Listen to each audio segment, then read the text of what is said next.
Speaker, sir, thank you for allowing me to speak on the President's address.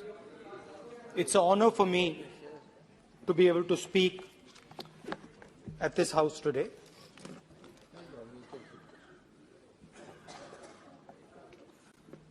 जैसे आप सबको मालूम है, पिछले 4 महीनों में हम भारत जोड़ो यात्रा कन्याकुमारी से लेकर कश्मीर तक हम पैदल चले।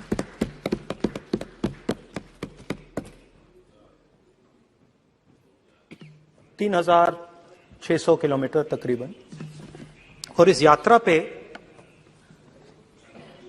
बहुत कुछ सीखने को मिला। बस बस बस बस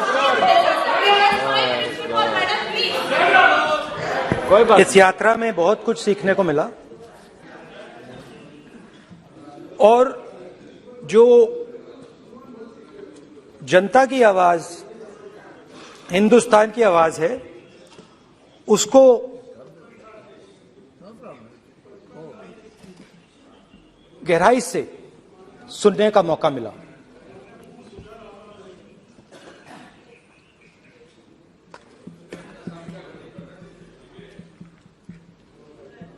शुरुआत में, यात्रा की शुरुआत में मैंने सोचा था कि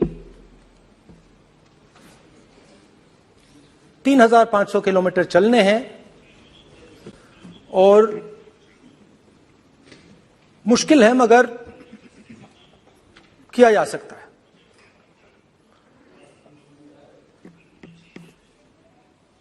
आप भी राजनेता हो, हम भी राजनेता हैं। हाँ, सेवक कह लीजिए। और नॉर्मली आजकल की राजनीति में जो हमारी पुराना ट्रेडिशन था पैदल चलने का, वो आजकल हम सब लोग, हम भी आप भी,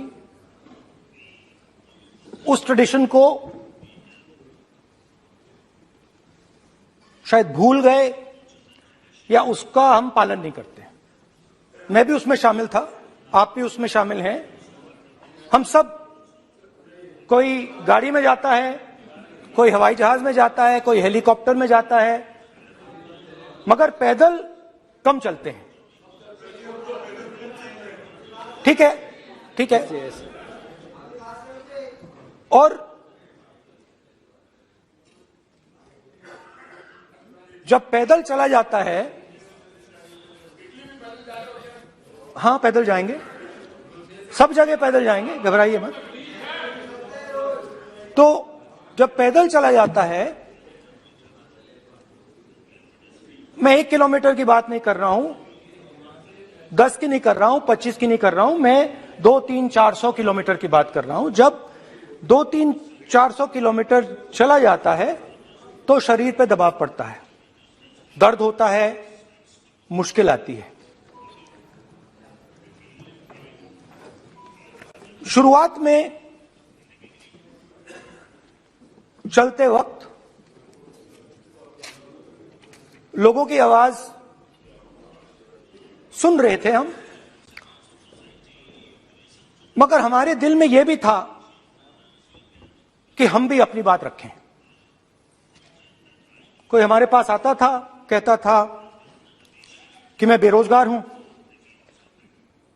और हमें लगता था कि नहीं, हमें कहना चाहिए कि तुम बेरोजगार क्यों हो, कारण क्या है। उसमें हम विपक्ष का रोल भी प्ले कर लेते थे, आपकी भी बुराई कर देते थे।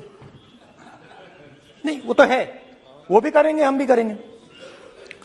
मगर थोड़ी देर चलने के बाद एक बदलाव आया, और जो हमारी आवाज थी, जो ये डिजायर था बोलने का कि भैया बेरोजगारी इसलिए इसलिए है, महंगाई इसलिए है, वो बिल्कुल बंद हो गई। क्योंकि हमने इतने लोगों से बात की, मतलब हजारों लोगों से बात की, बच्चों से, बुजुर्गों से, महिलाओं से, माताओं से, बहनों से, कि थोड़ी देर बाद ये बिल्कुल आवाज बंद हो गई। और फिर हम गहराई से, और मैं खुल के कह सकता हूं, मैंने तो अपनी जिंदगी में इस प्रकार से कभी पहले सुना ही नहीं था। क्योंकि हम सब में थोड़ा सा अहंकार होता है कि हम ही बता दें, अपनी बात रख दें।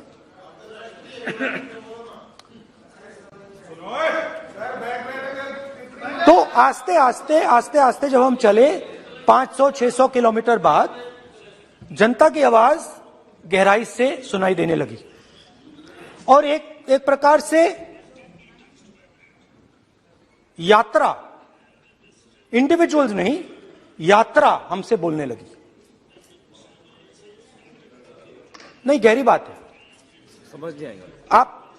आप समझने की कोशिश करो। यात्रा हमसे बोलने लगी। 200 किलोमीटर आप चलने की कोशिश करिए, पता चल जाएगा। और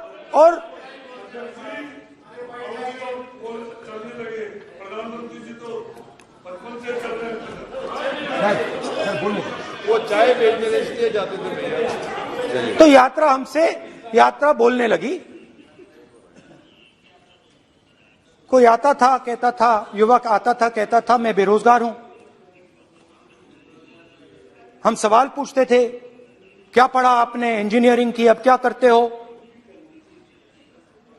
कोई कहता था मैं बेरोजगार हूं, कोई कहता था मैं उबर चलाता हूं, कोई कहता था मैं मजदूरी करता हूं। किसान आए हजारों। प्रधानमंत्री बीमा योजना की बात की कि हम पैसा भरते हैं, तूफान आता है, आंधी आती है, पैसा गायब हो जाता है।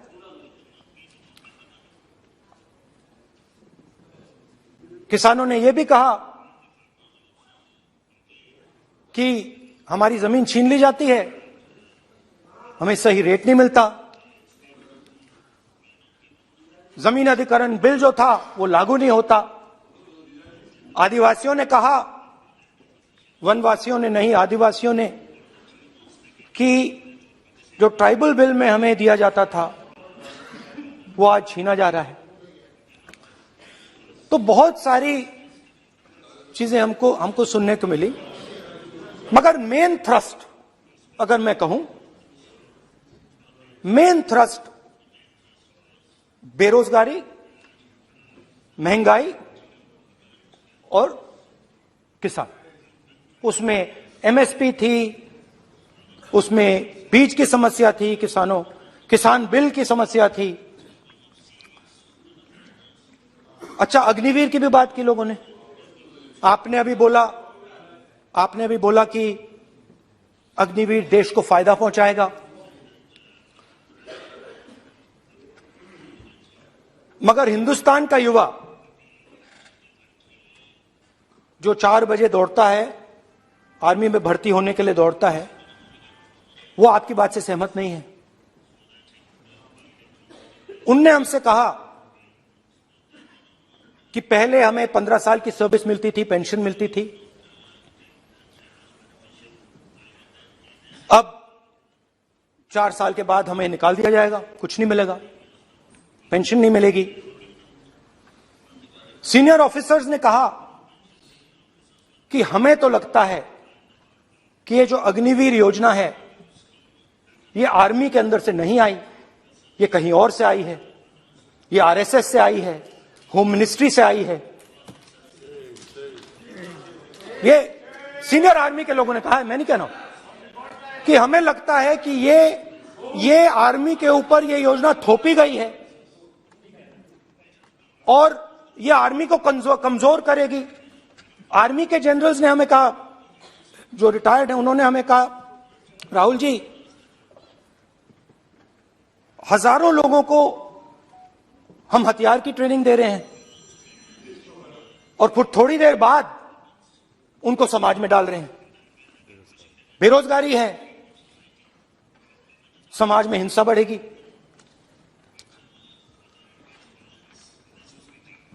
तो उनके मन में था कि ये जो अग्निवीर योजना जो है, ये आर्मी के अंदर से नहीं आई है। और मुझे नाम भी बताया कि अजीत डोभाल जी ने ये योजना आर्मी पे थोपी है। क्यों नहीं ले सकते? क्यों नहीं ले सकते? बिल्कुल ले सकते हैं, पार्लियामेंट में थोड़ी है वो। क्यों नहीं ले क्यों नहीं ले सकते? क्या बात कर रहे हैं? सर ये तर्क है, बाद में फिर अडानी के लिए भी यही बोलने वाले हैं, फिर ये तर्क है इनका। तो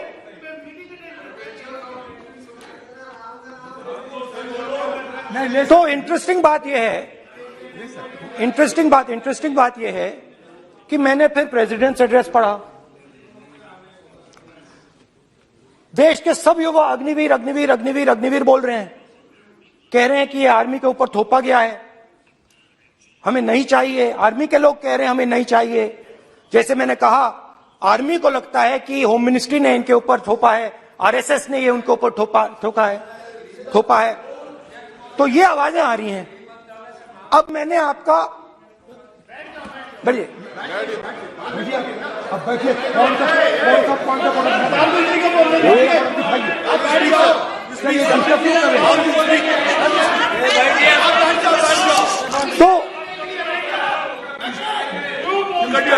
तो एक फर्क, ये थोड़ा पानी ले आओ मेरे, पानी।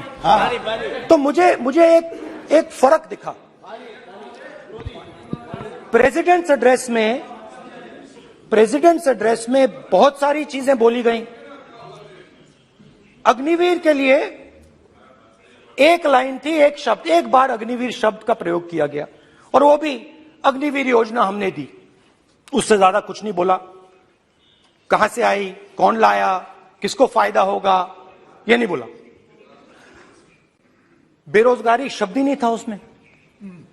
आपने देखा होगा, बेरोजगारी शब्द ही नहीं था प्रेसिडेंट एड्रेस में। महंगाई शब्द ही नहीं था।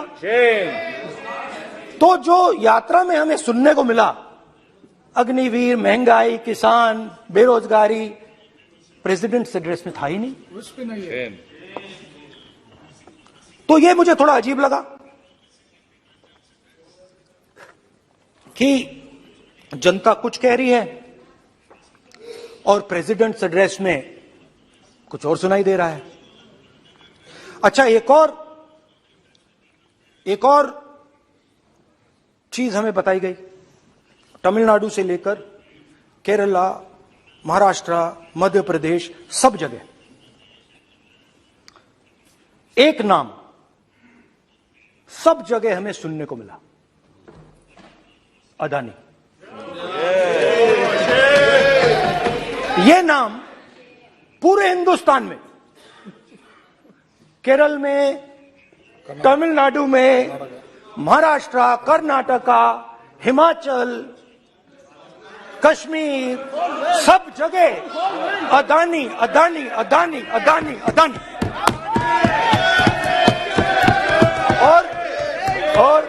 और ये नाम नहीं, और इस नाम के बारे में जब लोग बोलते थे मुझसे, तो 2-3 सवाल पूछते थे। ये पूछते थे कि ये जो अदानी जी हैं, ये किसी भी बिजनेस में घुस जाता है, ये सफलता प्राप्त कर जाता है, ये कभी फेल नहीं होता। और युवाओं ने मुझसे यह सवाल पूछा कि भाई ये हो क्या रहा है, हम भी सीखना चाहते हैं। मोदी जी ने कहा स्टार्टअप करो, हम भी अदानी जी जैसे बनना चाहते हैं। तो भैया किसी भी बिजनेस में घुस जाओ और एकदम सक्सेस हो जाए। यह पहला सवाल था। दूसरा सवाल था कि ये अदानी जी हैं, ये किसी भी बिजनेस में घुस जाते हैं।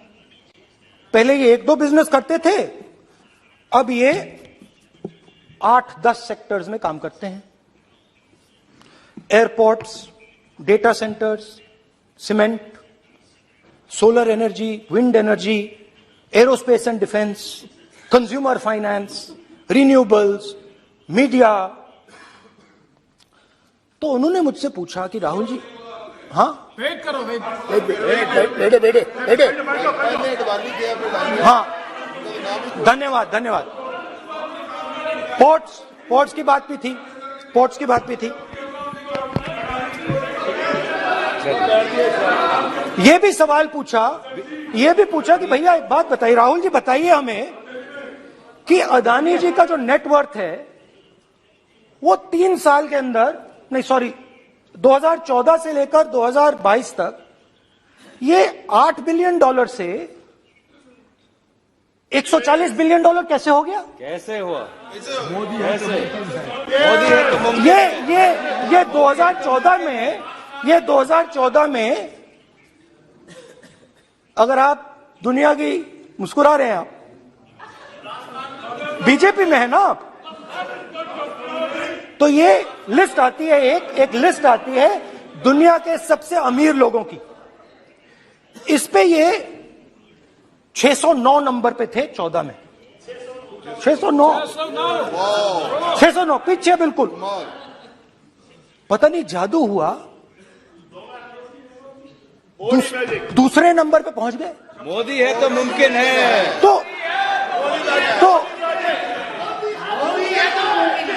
तो मुझसे पूछा यार, बहुत सारे लोगों ने पूछा कि भैया राहुल जी बताइए,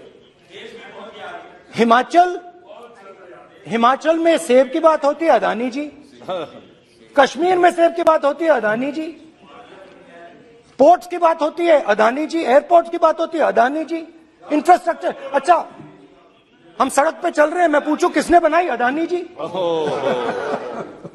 तो लोगों ने यह भी पूछा कि राहुल जी ये जो अदानी जी जो हैं, इनकी सफलता कैसे हुई? ये इतने बिजनेसेस में कैसे घुस गए? इतनी सफलता कैसे प्राप्त हुई? और सबसे जरूरी सवाल, इनका हिंदुस्तान के प्रधानमंत्री के साथ क्या रिश्ता है और कैसा रिश्ता है? देश जानना चाहता है, तो देश जानना चाहता है। ये देखिए रिश्ता, ये देख लीजिए प्लीज पोस्टर माननीय सदस्य पब्लिक में है सर। नहीं स्पीकर सर, वो फोटो है सर, वो पोस्टर नहीं है।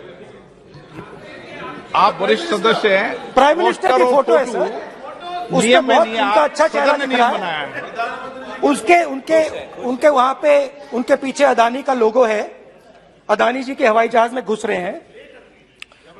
तो मैंने सोचा कि आज के प्रेसिडेंट्स एड्रेस में मैं थोड़ा जो नरेंद्र मोदी जी का और अदानी जी का रिश्ता है उसके बारे में आपको थोड़ा बता देता हूं। प्लीज बताइए।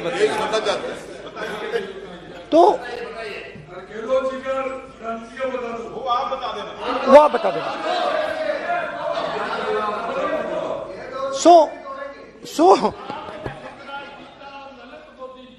So the relationship begins many years ago when Narendra Modi ji was the Chief Minister of Gujarat.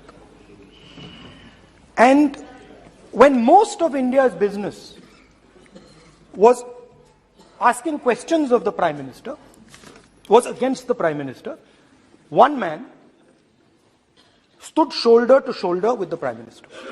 He didn't back down. That's commendable. It's not a joke.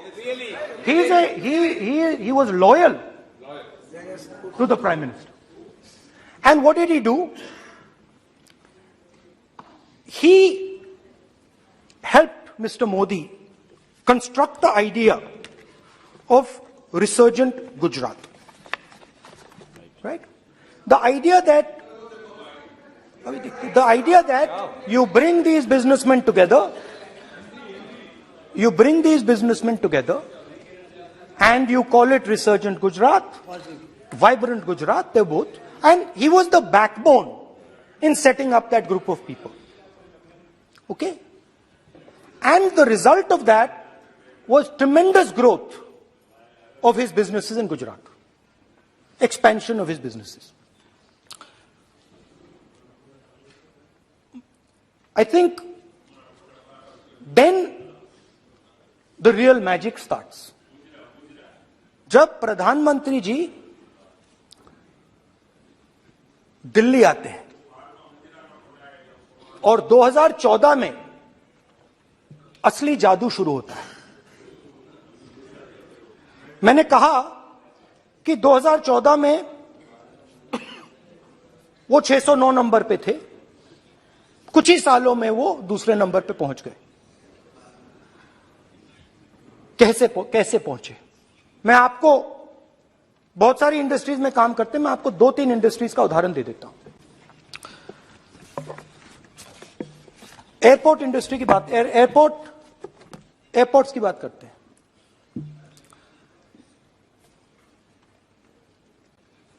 कुछ साल पहले सरकार ने हिंदुस्तान के एयरपोर्ट्स को डेवलप करने के लिए दिया। नियम था, there was a rule that anybody who does not have prior experience in airports cannot be involved in development of these airports. नहीं, गलत नहीं बोल रहा हूं।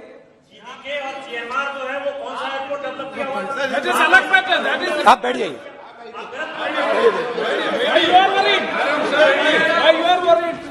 अडानी के डिफेंस में आ गए सर। रूल था कि अगर कोई एयरपोर्ट बिजनेस में नहीं था तो वो इन एयरपोर्ट्स को ले नहीं सकता था। इस रूल को हिंदुस्तान की सरकार ने बदला। किसी ने भी बनाया हो रूल था, किसी ने भी बनाया हो रूल था। रूल बनाया किसने बात नहीं है, रूल बदला किसने बात है। रूल बदला गया और किसके लिए? किसने किया है?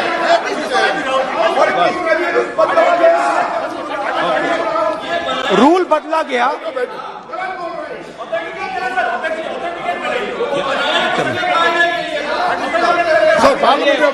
चलता रहेगा क्या सर? आप रूल को बदला गया। सर बोलने दीजिए। करना चाहिए सर, ऑथेंटिकेट करना चाहिए। चलिए। तो ये रूल बदला गया। उस समय मीडिया में इसके बारे में चर्चा हुई थी। रूल बदला गया और अदानी जी को 6 एयरपोर्ट्स दिए गए। उसके बाद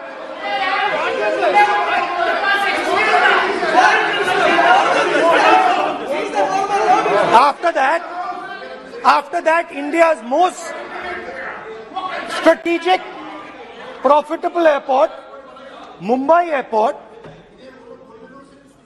was taken away by GVK, hijacked by using the agencies. The agencies को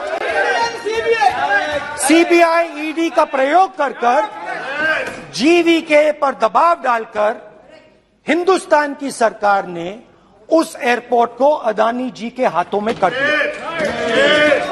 सच है। रिजल्ट क्या आया? रिजल्ट आया कि एयरपोर्ट्स में आज अदानी जी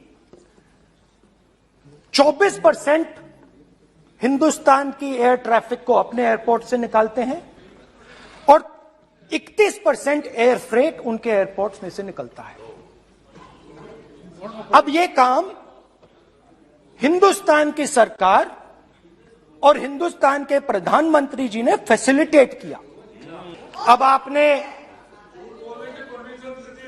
जो पिछले स्पीकर थे उन्होंने फॉरेन पॉलिसी की बात की, हम भी फॉरेन पॉलिसी की बात करते हैं।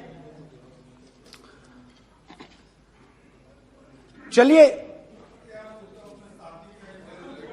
डिफेंस से शुरू करते हैं। बहुत ऑप्शन है, आप बताइए कहां से शुरू करें। बिजली, डिफेंस, बहुत ऑप्शन है। Defence, let us start with defence. अब डिफेंस में अदानी जी का कोई एक्सपीरियंस नहीं था, जीरो एक्सपीरियंस। कल मैंने प्रधानमंत्री को HAL में देखा। प्रधानमंत्री जी ने कहा कि गलत आरोप लगाया, मगर रियलिटी तो यह है कि एचएएल का जो कॉन्ट्रैक्ट था 126 हवाई जहाजों का, वो अनिल अंबानी को चला गया और अनिल अंबानी बैंकरप्ट हो गया। वहां भी फैसिलिटेशन था।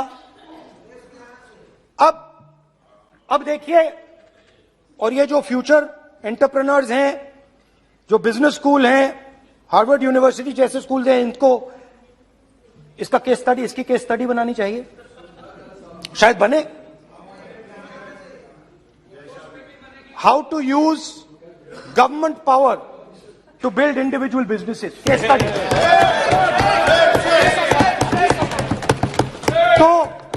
तो अब देखिए, अदानी जी की डिफेंस में इंटरेस्ट देखिए।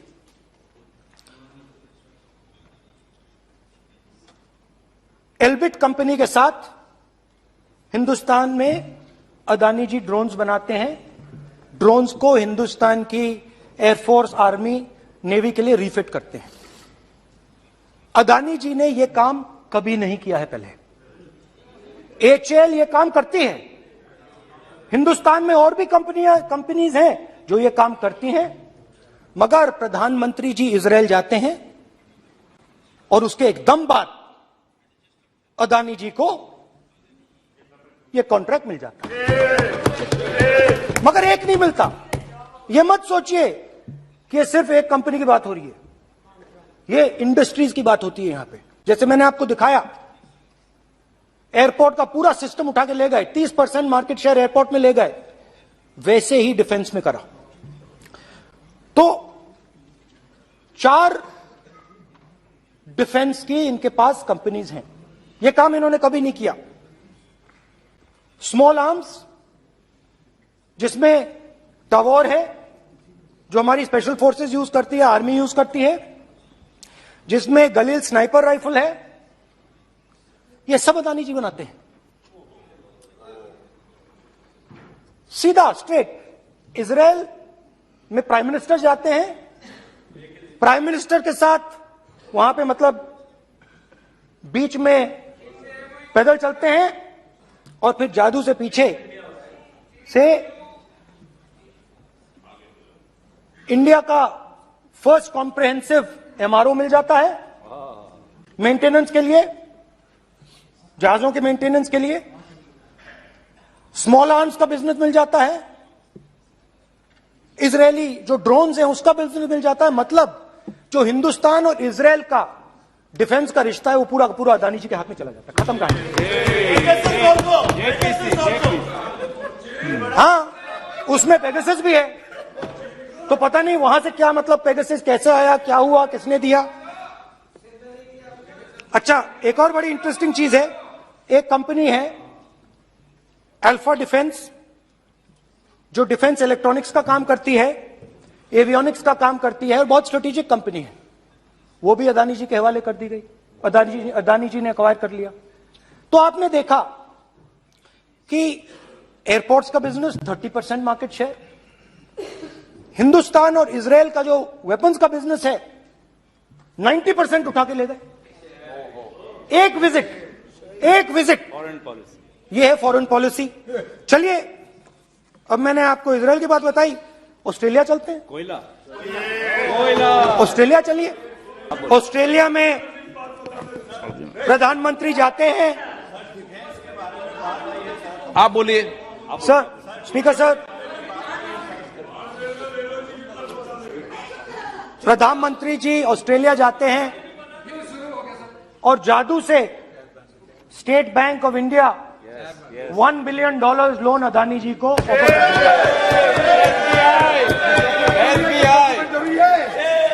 सर, इसका भी डॉक्यूमेंट जरूरी है क्या, बताओ। मोदी जी, आपका सरकार की पास है। Sadyr please. उसके बाद मैं उदाहरण दे रहा हूं, पूरी दुनिया में मोदी जी जाते हैं, घूमते हैं, तो मैं बता देता हूं क्या होता है वहां पे। बांग्लादेश में गए, हाँ, काम पे ही जा रहे हैं, वही तो बोल रहा हूं, काम पे जा रहे हैं। बांग्लादेश जाते हैं, मोदी जी की पहली ट्रिप होती है बांग्लादेश में। वहां पे बांग्लादेश को इलेक्ट्रिसिटी बेचने का डिसीजन लिया जाता है। कुछ ही दिन बाद बांग्लादेश पावर डेवलपमेंट बोर्ड 25 साल का कॉन्ट्रैक्ट अदानी जी के साथ साइन कर देता है। 1500 मेगावाट इलेक्ट्रिसिटी का कॉन्ट्रैक्ट अदानी जी। दोस्ती चलिए वहां से श्रीलंका चलते हैं।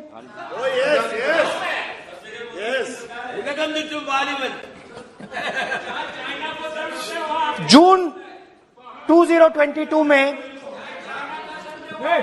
Chairman of Sri Lanka's Ceylon Electricity Board, MMC Fernando, informed a parliamentary committee in Sri Lanka in open hearing that he was told by President Rajapaksa that PM Modi pressured him to give the wind power project directly to Mr. Adani.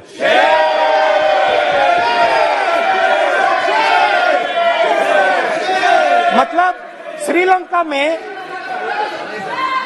Sri Lanka electricity board के chairman कहते हैं कि उन्होंने राजापाक्सा जी ने कहा कि हिंदुस्तान के प्रधानमंत्री ने उनको कहा है कि ये विंड पावर का प्रोजेक्ट है, ये अदानी जी को देना है। तो ये रही आपकी फॉरेन पॉलिसी। ये हिंदुस्तान की फॉरेन पॉलिसी नहीं है, ये अदानी जी की फॉरेन पॉलिसी है, उनके बिजनेसेस बनाने की फॉरेन पॉलिसी है। अब यात्रा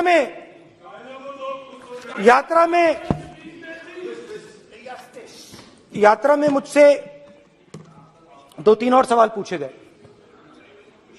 यात्रा में लोगों ने मुझसे पूछा, राहुल जी ये जो LIC कंपनी है इसका पैसा अदानी जी की मदद करने के लिए क्यों डाला जा रहा है? उन्होंने यह भी पूछा कि अदानी जी के जो शेयर्स हैं बड़े वोलेटाइल हैं, उसमें LIC का पैसा क्यों डाला जा रहा है?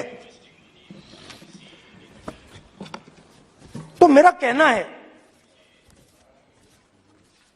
कि एक सेकंड, मेरा कहना है कि अदानी जी की मदद प्रधानमंत्री जी और हिंदुस्तान की सरकार कैसे करती है? हजारों करोड़ रुपए हिंदुस्तान के public sector bank Adani ji को मिलता है। 27,000 करोड़ रुपए SBI, PNB 7,000 crore, bank of Baroda 5,500 crore, ये मैं लिस्ट चलती जाएगी। LIC का एक्सपोजर 36,000 करोड़ रुपए, 3 crore SBI and other PSU bank holders. Money is going to Mr. Adani and to finance.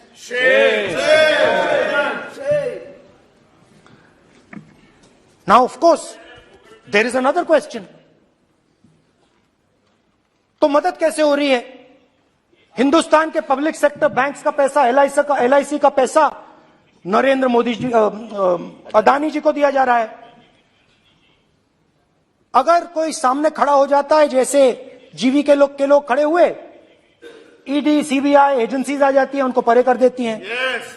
Telangana में भी एक पोर्ट का उदाहरण था, आंध्रा, सॉरी। मगर मेन सवाल और सबसे इंटरेस्टिंग सवाल दूसरा है। कुछ दिन पहले ये हिंडनबर्ग रिपोर्ट आई, उसमें लिखा था कि अदानी जी की हिंदुस्तान के बाहर शेल कंपनीज हैं। ये जो शेल कंपनीज हैं, सबसे पहला सवाल है, ये हैं किसकी? ये किसकी है मॉरिशस में जो शेल कंपनीज है? और ये जो हजारों करोड़ रुपया ये शेल कंपनीज हिंदुस्तान में भेज रही हैं, ये किसका पैसा है? और क्या ये काम अदानी जी फ्री में कर रहे हैं? अब मैं ये सवाल क्यों पूछ रहा हूं? क्योंकि क्योंकि अदानी जी स्ट्रेटेजिक बिजनेसेस में काम करते हैं। अदानी जी हिंदुस्तान के पोर्ट्स को डोमिनेट करते हैं। अदानी जी हिंदुस्तान के एयरपोर्ट्स को डोमिनेट करते हैं।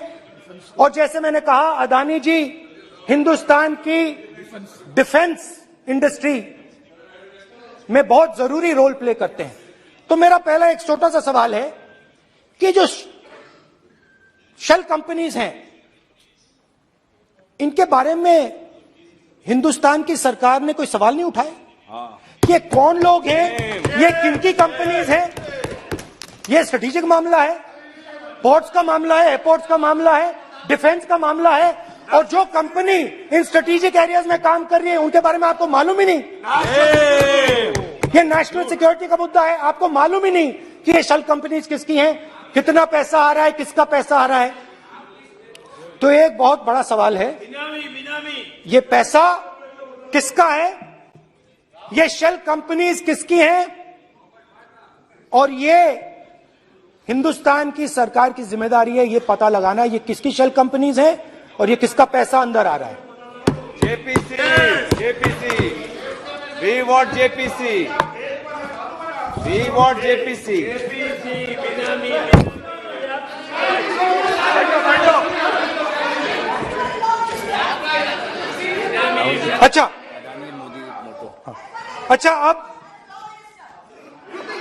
अच्छा अब चलिए छोटा सा बजट के बारे में बता देता हूं। 2022 में अदानी जी अनाउंस करते हैं कि वो $50 बिलियन इन्वेस्ट करेंगे to build the world's largest green hydrogen ecosystem. और इस बजट में बीजेपी की सरकार निर्मला सीतारमण जी कहती हैं हम ग्रीन हाइड्रोजन के लिए बहुत ह्यूज इंसेंटिव्स देंगे। 19,700 करोड़ रुपए हम ग्रीन हाइड्रोजन के लिए देंगे, मतलब अदानी जी को देंगे। जुगलबंदी बजट में अदानी जी के लिए 50 नए airport, coastal shipping, horticulture, grain storage, ये सब काम आप कर रहे हैं। तो मेरे सिर्फ कल प्रधानमंत्री जी आज कल भाषण देंगे, मेरे उनसे 2-3 छोटे से सवाल हैं। मेरा प्रधानमंत्री जी से 2-3 सवाल हैं।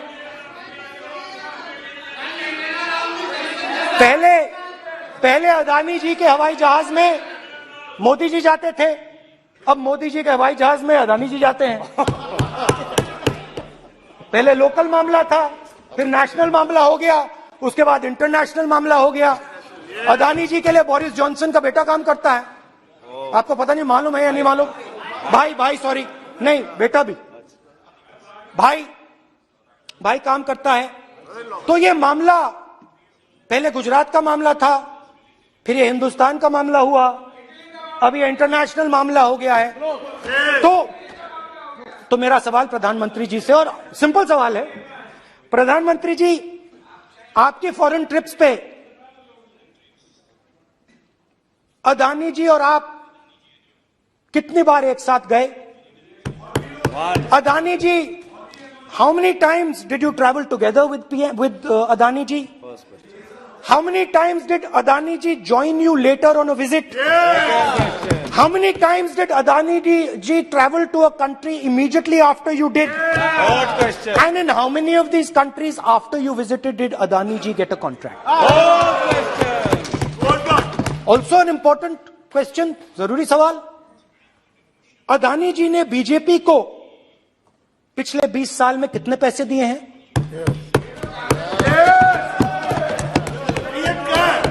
इलेक्टोरल बॉन्ड्स में कितना पैसा दिया है?